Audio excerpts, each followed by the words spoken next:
Naimba, gumalim amin kapuso, empleyado ti Ebreco na tayo kalpasan na napaltupaltugan, iti sangwa mismo iti balayday iti tayo mabra. Detalye ni Bridget Mayo.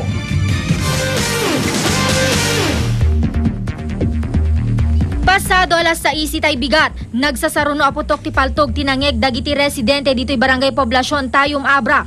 Timet gayamen kalugaran daan ni Crescencio Tejero alias Sunny Boy nga empleyado ti Abreco tinapaltupaltugan. Basari ti investigasyon ti pulisya, iti mismo balkon ti balay ti biktima ti nakapasamakan ti pamaltog.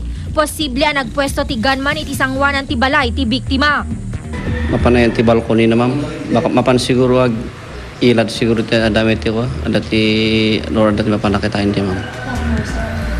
And dagitoy suspect sina bimabadayan ti motor danin pinaltugan na ma'am. Kuna dagiti residente, kalpasan ti putok, nakita dati gunman ang naka-jacket ti camouflage, ken nakakalugong ang nagtaray iti bangir ti kalsada, naglugan dayto iti motorsiklo a kulay red nga awanan ti plaka.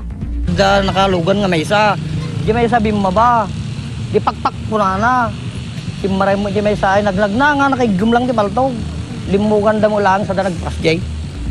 Tama ti bala iti ulo ken bukot ti nakita dagiti pulis iti bagiti biktima na itaray iti ospital ngem pimusay. Naka-recover ti soko iti crime scene ti tallo a basyot ti bala.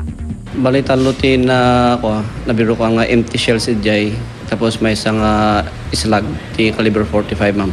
Saan pailaing anang ti testimonya ti pamilya ti biktima, manarimaan pailaing amay imbestigaran ti posible a motibo ti krimen.